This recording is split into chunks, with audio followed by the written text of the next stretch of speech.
38번째 사연. 100m 절벽의 대둔산 독수리봉에서 기도한 이야기.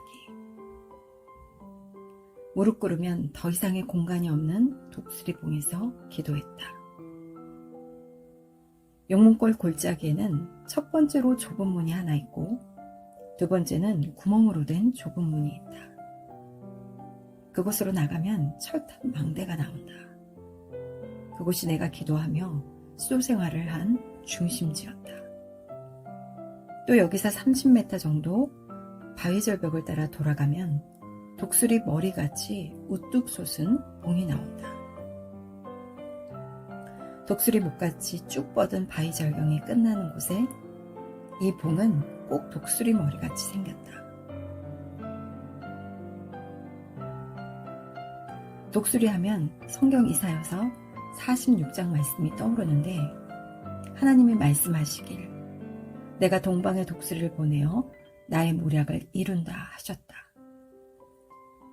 이 성구를 보면 우뚝 솟은 이 봉이 생각났고 예수님은 나에게 이곳을 독수리봉이라 지칭하게 하셨다. 나는 20년 동안 대둔산 용문골 제1기도 장소에서 70% 이상 기도했지만 가끔씩은 독수리봉에 올라서 기도하기도 했다. 대둔산이 관광지가 되기 전부터 다녔는데 특별한 기도할 때 이 독수리봉을 찾았다. 성경의 깊은 뜻을 깨달으려 할 때나 혹은 심정이 괴롭고 고뇌가 몰아닥칠 때 혹은 집 근처 가까운 곳에서 기도하는데 인기척 소리가 난다든지 낮에 사람들의 눈에 띄게 될 때 혹은 집에서 형제들이 나를 본격적으로 찾으러 다닐 우려가 있을 때에는 위험한 환경을 무릅쓰고 의미 있는 독수리봉으로 올라갔다. 독수리봉은 한 사람이 무릎을 꿇으면 더 이상의 공간이 없는 아주 좁은 곳이다. 혼자 겨우 앉거나 설 수 있는 공간이다. 둘이 올라가도 위험하다. 산면이 100m 절벽인 암벽 지역이기 때문에 서로 몸길이 걸려서 넘어지기라도 하면 낙상사고로 죽는다. 혼자 있어도 바람이 세게 부는 날엔 서 있으면 몸의 중심을 잃고 넘어질 수 있다. 그래서 바다 전복같이 바닥에 착 붙어 앉아서 좌우 바위를 손으로 꽉 잡아야 안 날아간다. 여기서 무릎 꿇고 기도를 했다. 독수리봉에서 기도한 것에는 여러 가지 뜻이 있었지만 무엇보다 이곳이 독수리 머리를 상징하는 자리였기 때문이다. 머리는 생각하는 지체다. 그와 같이 독수리 머리에 올라가 있으면 생각이 잘 났다. 또 그 자리에서 기도하면 하나님과 예수님의 음성이 잘 들리고 영의 세계의 소리들이 들렸다. 물론 예전에 사명받고 기도할 때 그런 소리가 들렸지 지금은 그렇지 않다. 당시에는 그 재미로 독수리봉에 가서 더 기도를 했다.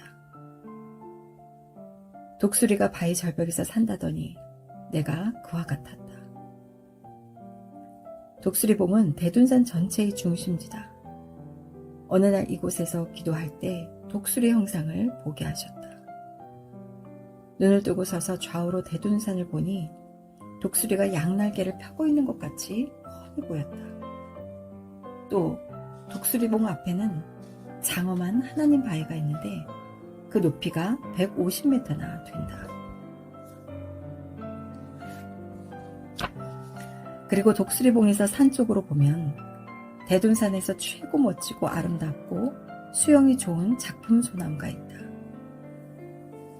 500년이나 된 안반솔이다. 2015년 3.16에 휴거 행사를 할 때 이 소나무 위로 구름 기둥이 하늘까지 치솟는 표적이 일어났다.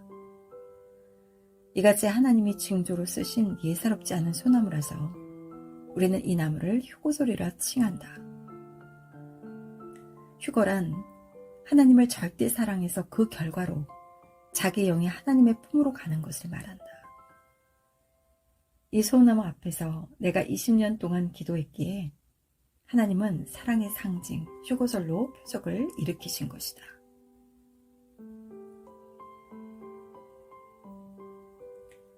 위험한 코스라서 일반 사람들은 못 가는 곳이다. 예전에는 아는 자만 독수리봉을 다녔다.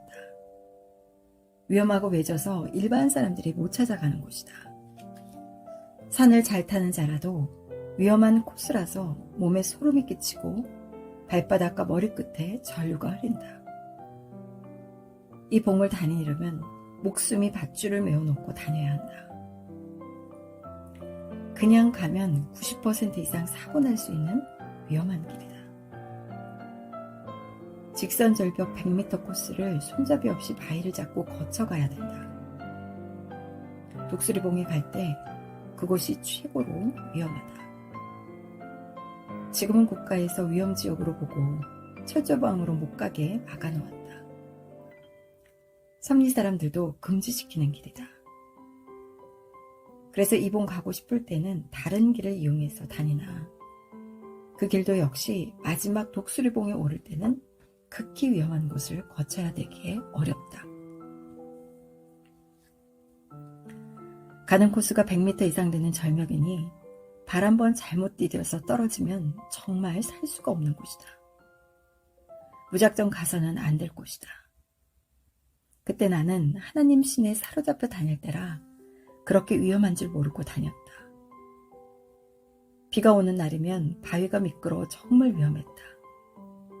안전벨트도 없이 다녔기에 겨울철은 특히 사고 위험률이 99%였지만 하나님의 예수님과 천사들과 같이 항상 함께 해주셔서 굴러떨어지지 않았던 것이다.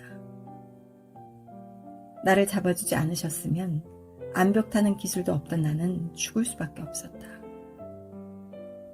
겨울에는 눈 때문에 미끄러우니 전문가들만 올라갈 수 있는 아주 위험한 길이다.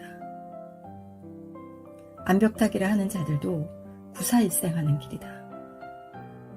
독수리봉에다 안전벨트를 매놓고 올라가도 무섭다. 보통 암벽 타는 자들을 줄을 매놓고 다니는데 나는 겨울철에 올라갈 때도 줄 없이 다녔기에 너무 위험했다. 한 번 실수하면 바로 죽는 것이었다. 그때 내가 신은 신발은 고무신이었다. 고로 더욱 미끄러웠다. 손에 잡을 것이 하나도 없었고 잡는다면 바위인데 눈이 많이 쌓여서 바위를 잡으면 온통 눈이었다. 그러므로 다닐 때마다 목숨을 걸어놓고 목숨줄을 잡고 다닌 것이다. 여러 번 미끄러져서 떨어질 뻔했던 때가 기억난다. 한 번은 내가 오늘 추워서 어떻게 기도하고 가냐 하고 딴 생각을 하면서 산을 오르다 미끄러졌다. 순간 아찔했는데 미끄러져 내려가는 중에 손으로 바위를 잡아 다행히 살았다. 이런 경우가 몇 번 있었으니 그때마다 하나님도 잡아주고 성령님도 잡아주고 예수님도 잡아주느라 절대 자리를 비울 수가 없었던 것이다. 독수리봉에서 기도할 때 졸지 않고 떨어지지 않은 것은 기적이었다. 독수리봉에 올라 기도할 때도 참으로 죽을 고비가 수십 번 있었는데 하나님이 붙잡아 주셔서 안 죽었다. 이 봉은 지금도 올라가 보면 너무나 좁아서 기도하다 졸기만 하면 바로 떨어질 수밖에 없는 곳이다. 독수리봉에서 쳐다보면 삼면이 모두 바위절벽 100m가 넘고 한쪽 올라가는 곳에만 겨우 발 디딜 틈이 있다. 그런데 여기서 기도하다가 한 번도 안 떨어진 것은 기적이었다. 만약 떨어졌다면 아무것도 잡을 것이 없이 100에서 150m를 그대로 구르게 되니 살 수가 없는 것이다. 겨울에도 위험했지만 여름철에는 잠과 싸워야 했는데 내가 한 번만 졸았으면 뒹굴어 떨어져서 죽었다. 나도 모르게 졸 때도 있었겠지만 잡아주신 것이다. 이건 역시도 전능자가 역사해 주신 표적이다. 하나님이 나를 붙잡고 있지 않고서는 나도 모르게 조는 것을 막을 수가 없다. 겨울철에도 여름철에도 여러 번 죽을 뻔했는데 하나님 성령 성자가 예수님과 같이 나를 꼭 잡고 있었기에 산 것이 확실하다.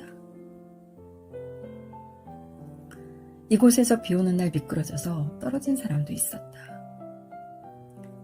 여러 사람이 올라가다 보면 떨어지는 경우도 생긴다.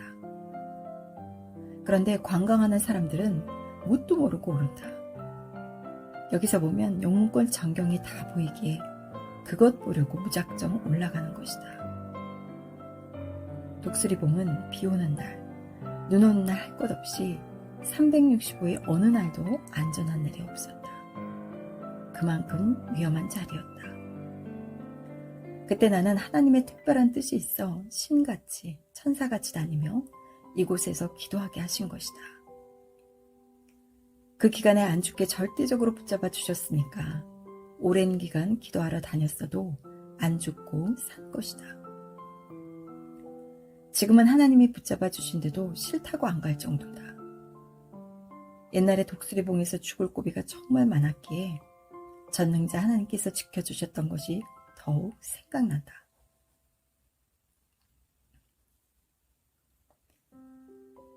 깊은 기도를 통해 영계에 들어갔을 때 무의식 중에 일어나 걸었다면 나는 끝장이었다. 기도를 깊이 하다 보면 여기가 독수리봉인지 방안인지 모르기 때문에 정말로 더 위험해진다. 영계로 들어가서 기도하기 때문이다. 영계에 들어가면 어느 때는 자기도 모르게 일어나서 걸어간다. 그런데 독수리봉에서 기도할 때 한 번도 실수하지 않았기에 산 것이다. 만일 영계에 들어간 상태에서 내가 무의식 가운데 일어나서 걸어갔으면 공중에서 그대로 낙하했다. 생각해보면 무서운 환경에서 기도를 한 것이었다. 한 번은 기도하러 굴로 들어갔는데 정령꽃 굴 안에서도 최고 깊은 데 자리를 잡고 기도를 했다. 며칠간 기도한 후 눈을 떠보니 내가 기도를 시작했던 장소에서 위치로 옮겨 기도하고 있었다. 어떻게 기도했나 보니 기도하면서 영계에서 걸어다니며 기도를 한 것이다. 그때 내 육신이 자리를 옮긴 것이다. 이와 같이 기도할 때는 무의식 가운데 딴 데로 가 있기도 한다.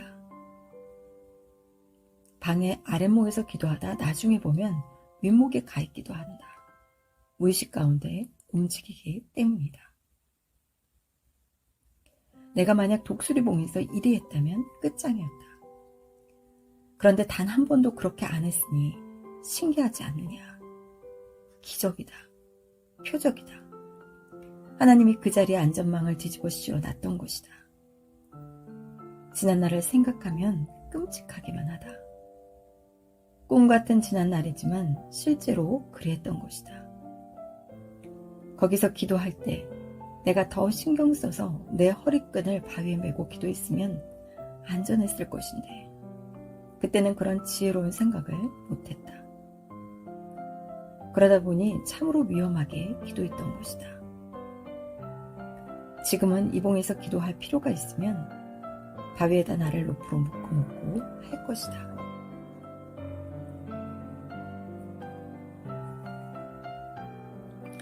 (2021년에도) 가보고 사미와 예수님과 천사의 보호를 실감했다. 가끔 제자들이 독수리봉에 가보고 싶다고 같이 가자고 해도 안 갔다. 위험도도 높고 끔찍했던 옛날 생각이 나서였다. 그러다 2021년에 몇 명과 같이 기념사진을 찍으러 갔다. 무서워서 독수리봉에 오르기 싫었지만 목적을 위해 할 수 없이 위에다 밧줄을 매놓고 달달 떨면서 올라갔다. 그러면서 그 전에 어렸을 때는 어떻게 다녔을까 생각했다. 그날 독수리봉에 올라 기도하는데 눈물만 쏟아지면서 아, 하나님과 성령님이 늘 나를 붙잡고 다니셨구나 함을 절실히 깨닫고 더 감사하게 되었다. 그날 내가 기도했던 것을 보여주려고 큰형도 데리고 갔었다. 그런데 큰형은 독수리봉까지는 감이 올라갈 수 없었고 더 이상 못 가겠다고 10m 밑에서 쳐다만 보더니 내가 이런 곳에서 기도를 했구나 하며 생각을 깊이 하는 모습이었다. 이같이 극적으로 하여 엄청난 복음을 온 세상에 전하게 된 곳이구나 라고 생각하는 듯했다. 그러더니 내가 지난날에 행한 것을 인정했다. 옛날에 기도하러 다녔던 때를 떠올리면 겨울철에는 미끄러워질까봐 눈이 쌓인 바위를 헤치며 눈이라도 잡고 다녔던 기억이 나고 여름철에는 조심해서 다람쥐처럼 바위에 붙어 다녔던 기억이 난다. 그때는 맨손으로 암벽 타기를 잘했다. 하나님도 바쁘시니 하루 이틀도 아니고 늘 나만 붙잡아 주실 수는 없어서 내게 암벽 타기를 가르치신 것이다. 한 번은 독수리봉에서 기도하려고 바위를 올라가는데 건너편에서 암벽 타기 하는 산악회원들이 소리를 지르며 위험하지 않느냐고 말하는 사람들이 들려왔다. 자기들은 암벽 타기 할 때 줄을 매놓고 하기 때문이었다. 독수리봉은 암벽 타기 전문가는 조심해서 한번 가볼 만한 곳이지만 일반 사람들은 줄을 매놓고 가지 않는다면 절대로 올라가면 안 되는 곳이다. 그러므로 이 내용을 듣고 읽는 데서 만족하고 가지 말기 바란다. 독수리봉은 굳이 안 가도 월명동 별본정에서 망원경으로 보면 바로 눈앞에 보인다. 앞에서도 말했지만 독수리봉은 내가 무릎 꿇고 기도하면 나머지는 앉을 장소가 없는 좁은 공간이다. 하나님도 발 디딜 곳이 없으니 허공에 떠서 나를 쳐다보셨다. 그렇게 좁은 곳이다. 수도생활을 할 때는 이곳에 앉아서 기도도 하고 나중에는 팔다리가 저리고 아프니까 운동도 했다. 운동이라 해봐야 기지개켜기 아니면 다리펴기 운동인데 그것조차 위험한 때가 많았다. 또 오랫동안 기도하다 일어서면 순간 중심을 잃고 휘청거릴 때가 있다. 그럴 때는 정말 위험하다. 휘청이다 독수리봉에서 떨어지면 비행기가 공중에서 낙하하듯 그대로 떨어지기 때문이다. 높은 독수리봉에서 서 있으면 발바닥이 간질간질, 뇌가 어지러질, 눈이 가물가물하면서 현기증이 난다. 이 봉에서 기도하는 기간 내내 천사도 보호하고 예수님도 보호하고 하나님과 성령과 성자도 늘 나를 보호해 주신 것이다. 그리하여 떨어지지 않고 기적적으로 살 수 있었다. 이같이 나를 돕고 죽음에서 살려주신 것은 결국 하나님의 몸이 되게 하여 세상 모든 사람들의 육과 영을 살리는 데 쓰시고자 함이었다. 나는 이 뜻을 깨닫고 20년 동안의 수도 생활을 끝마친 후 산에서 내려와서 34살부터 하나님과 성령과 성자께서 내게 주신 말씀을 전하기 시작했다. 누구든지 하나님이 평생 도와 육을 살려주고 영을 살려주신 것을 귀하게 생각하여라. 이를 감사하면서 하나님의 말씀에 따라 그 뜻을 이루어드리는 삶을 살아야 되겠다.